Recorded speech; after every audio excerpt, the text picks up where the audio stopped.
कहाँ थे हम? श्रमजन्य निश्वास पे। हाँ, तो कोई व्यक्ति सीढ़ियों से भागते भागते आया है तो उसके पेट में क्या होगा? वायु प्रकुपित होगी तो वायु का गोला बनेगा। और क्या होंगे? हृदय के रोग हो जाएंगे, एंजाइना पेक्टोरिस आदि हो जाएंगे, प्रॉपर रूप से ब्लड सप्लाई नहीं मिलने के कारण हृदय की पेशियों को, और मूर्छा हो जाएगी। विश्राम करवाएंगे और उसे वातनाशक उपचार करवाएंगे। आया है ऊपर सीढ़ियाँ चढ़ के तो उसे रेस्ट करवाएंगे। कास है, ये 14वां वेग है जो किसने माना था? आचार्य वाग्भट ने। होते 13 ही हैं, ठीक है। तो कास होगा तो कास की वृद्धि होगी, कास के वेग को रोकते हैं ना, तो जितनी ज़्यादा क्या होगी? खांसी बढ़ती है। श्वास बढ़ जाता है। अरुचि और हृदय के रोग होते हैं और हिक्का आती है उसे। तो कास को हरने वाली चिकित्सा करवाते हैं, जो चरक चिकित्सा के अंदर आप पढ़ लेंगे। अधारणीय वेगों को धारण करने से न केवल ये व्याधियां ही होती हैं बल्कि और भी बाकी रोग हो जाते हैं। इन रोगों के अंदर, सभी रोगों के अंदर कुपित हुई वात का अनुलोमन करवाना है। सब रोगों में, अधारणीय वेगों में वात कुपित होती है और वात का नाशक अन्नपान और औषध का उपयोग करना है। फिर आता है धारणीय वेग। धारणीय वेग का वर्णन चरक सूत्र 7 में किया गया है। धारणीय वेग की परिभाषा क्या है? जो मनुष्य इस श्लोक में और परलोक में अपना हित चाहता है उसे क्या करना चाहिए? अप्रशस्त मानसिक, वाचिक, कायिक, इन तीनों से ही क्या नहीं करना चाहिए? क्या करना चाहिए? शरीर के वेगों को धारण करना चाहिए, धारणीय वेगों को धारण करना चाहिए। तो सबसे पहले पढ़ते हैं मानसिक रूप से कौन से वेगों से धारण करना चाहिए। तो मन के धारणीय वेग कौन से होते हैं? लोभ शोक भय क्रोध, मान वेगान विधारियत, निर्लज्ज, ईर्ष्या, अतिरागाणाम, अभिधेया, बुद्धिमान। ठीक है, तो मन के सारे याद रह जाएंगे, जो याद नहीं रहेगा वो है अविद्या। याद रखना, जैसे लोभ है, शोक है, उसे होनी भी चाहिए ये चीज़ें। उसे ऐसा नहीं है कि दुख नहीं हो, दुख भी होना चाहिए ताकि वो दूसरों के दुख को समझ सके। उसे लोभ भी होना चाहिए, कहीं कहीं जगह उसे सेल्फिश होना चाहिए व्यक्ति को।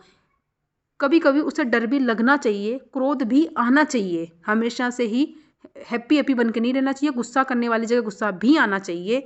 और अभिमान भी होना चाहिए, निर्लज्ज होना चाहिए, कभी नहीं भी होना चाहिए, लज्जा नहीं भी आनी चाहिए, आनी भी चाहिए।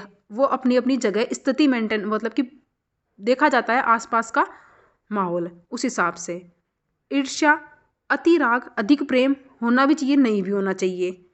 एवं अविद्या यानी दूसरों की वस्तु को लेने की इच्छा नहीं होनी चाहिए। इनको रोकना चाहिए हमारे अंदर, इनको धारण हमें करना चाहिए, ये चीज़ें जरूरी है। इनको धारण नहीं करेंगे तो क्या करेंगे? सारे दिन दुख में बैठे रहेंगे, सारे दिन भय लगता रहेगा, अभिमान ही होता रहेगा। तो ये चीज़ें जरूरी नहीं है। वाणी के धारणीय वेग जैसे परुष्य, अतिमात्रस्य, सूचकशा अनर्थस्य च, वाक्स्य अकाल युक्तस्य धार्येद वेग उचितम। यानी कि परुषी यानी कि लोगों को कठोर वचन नहीं बोलना चाहिए, अति मात्रा में बहुत ज़्यादा भी नहीं बोलना चाहिए। सूचक यानी कि दूसरे की निंदा कभी नहीं करनी चाहिए। अनर्थ यानी कि झूठ नहीं बोलना चाहिए। अप्रशस्तिक वाणी जो होती चाहिए हमें नहीं बोलनी चाहिए। इसलिए ये जो वाणी के वेग हैं इनको धारण करना चाहिए हमें। शरीर के धारणीय वेग कौन कौन से हैं? जैसे देह प्रवृत्तियाँ कदाचिदते पर पीड़या, स्त्री भोग स्थैर्य हिंसाद्य तस्या वेगान भी धारियेत। ठीक है, यानी कि देह प्रवृत्ति या कदाचित परपीड़िया यानी कि परपीड़िया यानी दूसरों को पीड़ित करने की चेष्टाएं, दुख देने की चेष्टाएं नहीं करनी चाहिए। स्त्री भोग यानी कि पर स्त्री के साथ संभोग नहीं करना चाहिए। हिंसा यानी कि दूसरों को मारना पीटना नहीं चाहिए। इन वेगों को हमें रोकना चाहिए। तो ये थे आपके मानसिक, वाचिक और कायिक वेग, धारणीय वेग। ये 5 नंबर में क्वेश्चन आया हुआ है धारणीय वेग का। इंपॉर्टेंट है धारणीय वेग, 5 नंबर में क्वेश्चन आता है यहाँ से। अब आता है शरीर का शोधन। देखते हैं, ये सब आप पढ़ के आ चुके हैं जो अब पढ़ेंगे अपन। शरीर का शोधन किसके द्वारा होता है? दिनचर्या और ऋतुचर्या के पालन से शरीर का शोधन के लिए विभिन्न उपक्रमों का वर्णन किया गया है कि शरीर का शोधन एक तो दिनचर्या से करो, एक ऋतुचर्या से करो। किस तरह से करेंगे देखते हैं। अगर नेत्र का शोधन करना है तो अंजन लगाओ और नेत्र का प्रक्षालन करो। अगर नासा का शोधन करना है तो नस्यक्रम करो। कान का शोधन करना है तो कर्ण पूर्ण करो।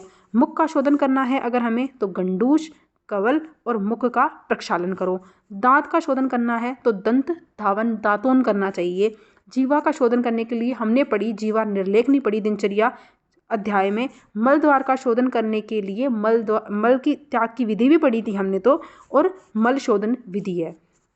सभी पूरे शरीर का शोधन करने के लिए अभ्यंग करो, व्यायाम करो, शरीर का मार्जन करो, स्नान करो, अनुलेपन करो, ऊर्ध्ववर्तन करो।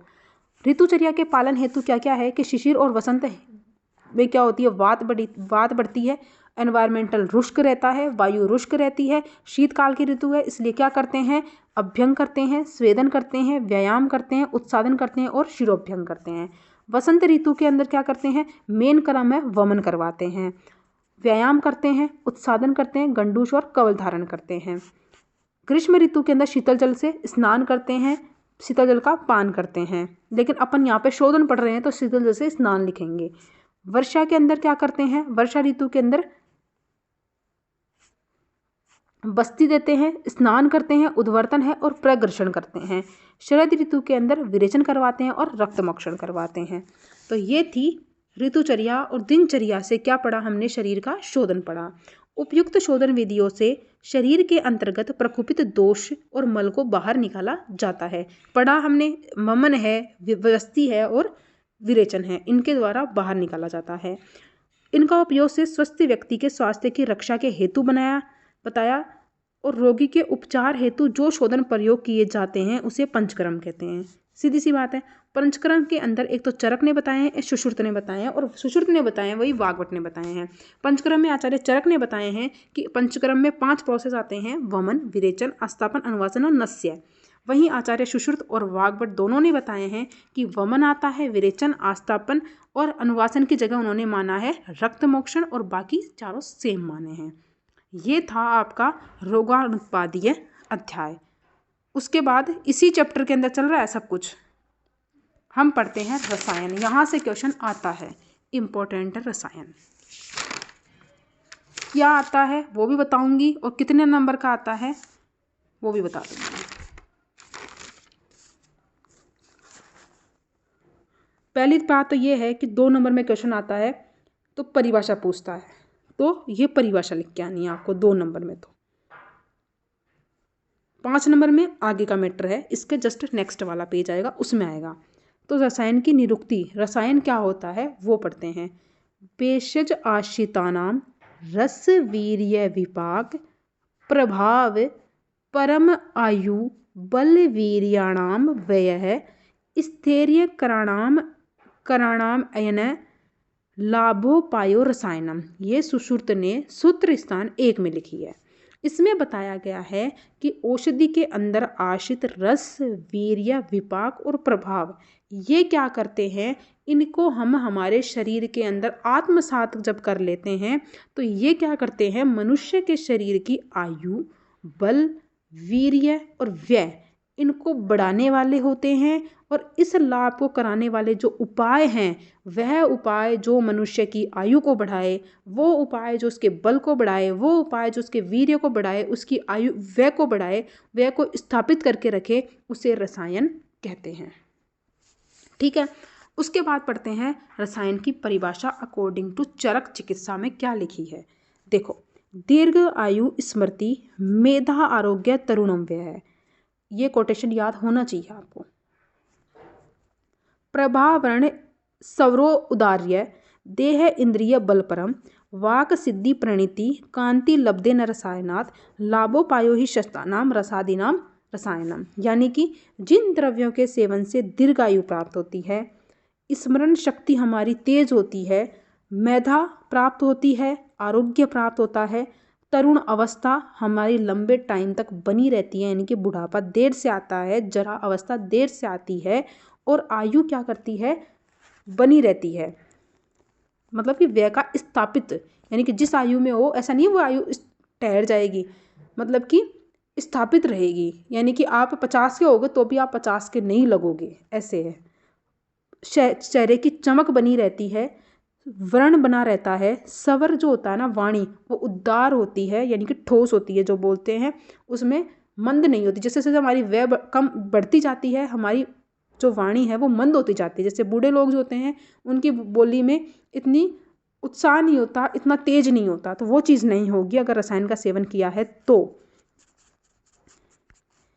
देह और इंद्रियां क्या होती है, उनमें बल परम यानी उनमें बल की प्राप्ति होती है। वाक सिद्धि यानी कि कहे हुए वाक्य को सत्य होना, जो वो बोलेगा वो सच होगा, ठीक है। प्रणीति यानी उसके व्यवहार में नम्रता रहती है। और कांति यानी कि सुंदरता रहती है, सुंदरता प्राप्त होती है उसे। तो इन सब से क्या होती है, उत्तम रस आदि धातुओं की प्राप्ति होती है। और उत्तम रस आदि धातुओं की प्राप्ति होती है, शरीर जो होगा वो संतुलित रूप से उत्तम रस आदि धातुएं बनेगी, रस से रक्त बनेगा, रक्त से मांस बनेगा, मांस से मेद बनेगा, सभी धातुएं सुचारू रूप से बनेगी, तो व्यक्ति के अंदर ये सभी गुणों का क्या होगा, आधान होगा। आचार्य शारंगधर ने इसकी डेफिनेशन क्या दी है कि रसायन वो है, जो वो औषधि है जो क्या करती है, जरा और व्याधि को दूर करती है। यानी मनुष्य के अंदर कोई व्याधि अगर है तो वो उसे दूर कर दे, और जरा अवस्था यानी कि बुढ़ापा आने ही ना दे, उसे बोलते हैं रसायन। तो आपको ये वाली डेफिनेशन याद करनी है जो चरक ने लिखी है। आप अगर पूछे 2 नंबर में परिभाषा तो ये कोटेशन लिख के आओगे आप। दोनों ही याद कर लेना, वैसे दोनों ही अच्छे कोटेशन है। यहां से आता है आपका 5 नंबर का क्वेश्चन।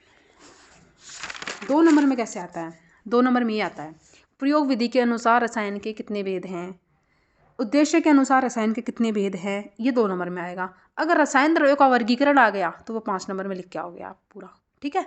ये 5 नंबर में आएगा, तो यहाँ लिख लो 5 नंबर। अब रसायन द्रव्यों का वर्गीकरण 2 तरह से किया गया है, एक तो प्रयोग के अकॉर्डिंग, एक उद्देश्य के अकॉर्डिंग। प्रयोग भेद से उनका वर्णन किया गया है कि 3 तरह से हम इसका प्रयोग कर सकते हैं। एक तो वातातपिक विधि, एक कुटी प्रावेशिक विधि, एक द्रोणी प्रावेशिक विधि। वातातपिक विधि जो होती है वो ग्रस्त मनुष्य के लिए होती है, जैसे हम जैसे लोग हैं वो सामान्य जीवन यापन करते हुए अपना, यानी कि वायु का भी सेवन करते हैं, बाहर भी जाना पड़ता है तो धूप का भी सेवन करते हैं, इनका सेवन करते हुए रसायन का प्रयोग करते हैं, तो वो वातातपिक विधि आती है।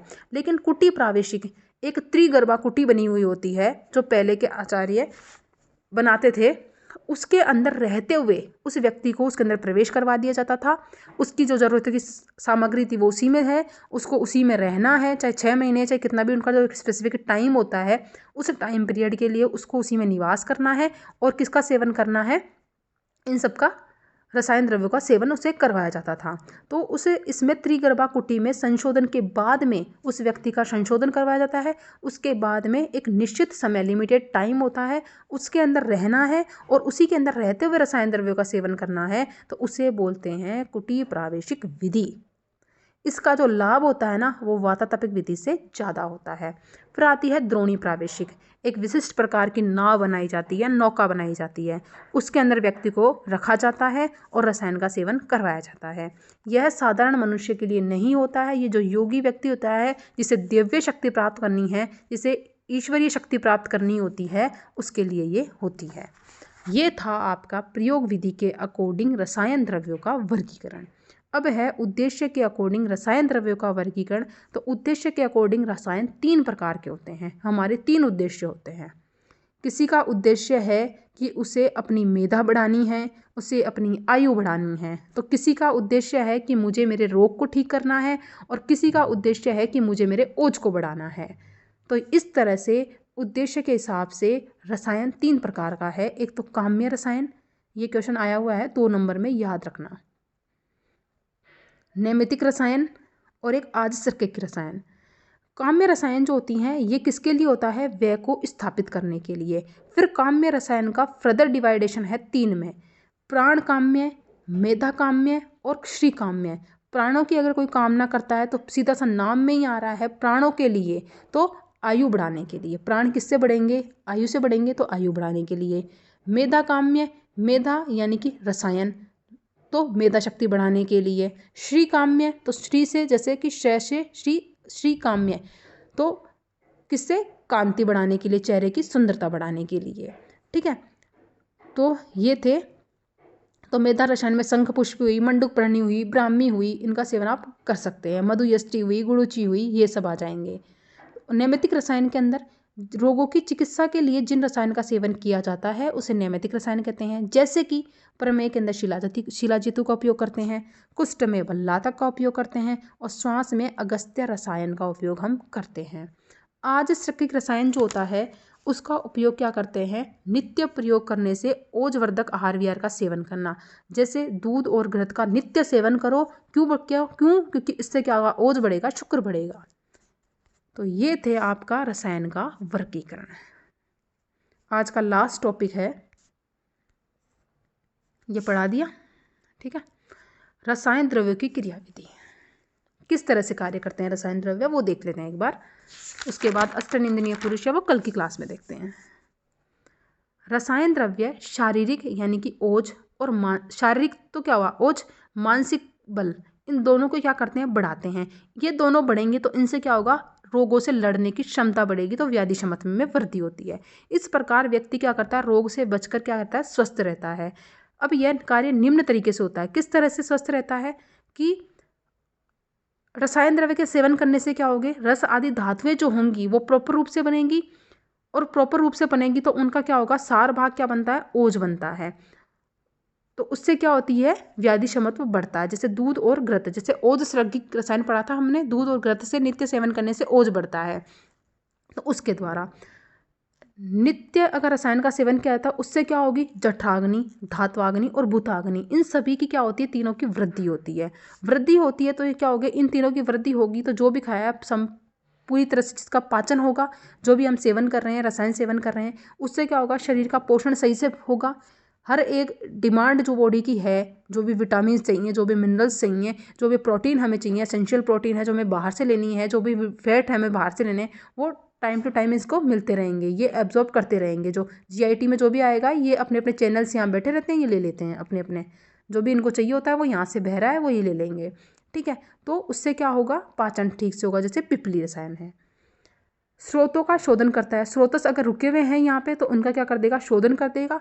उससे क्या होगा, स्रोतों का शोधन हो जाएगा तो उसमें क्या होगा, धातु का जो वहन होगा वो ठीक रूप से होगा। जैसे त्रिफला रसायन है, गुगलू रसायन है आदि, इनका सेवन करने से। तो ये थे आज आपके 2 टॉपिक हो गए हैं। एक तो रोगानुत्पादीय हमने पढ़ा, एक रसायन हमने पढ़ा, और एक हमने आज ब्रह्मचर्य पढ़ा। 3 टॉपिक हमने पढ़े आज। उसके बाद है मेंस्ट्रुअल हाइजीन और अष्टनिंदनीय पुरुष, वो हम करते हैं नेक्स्ट क्लास में। आज के लिए धन्यवाद।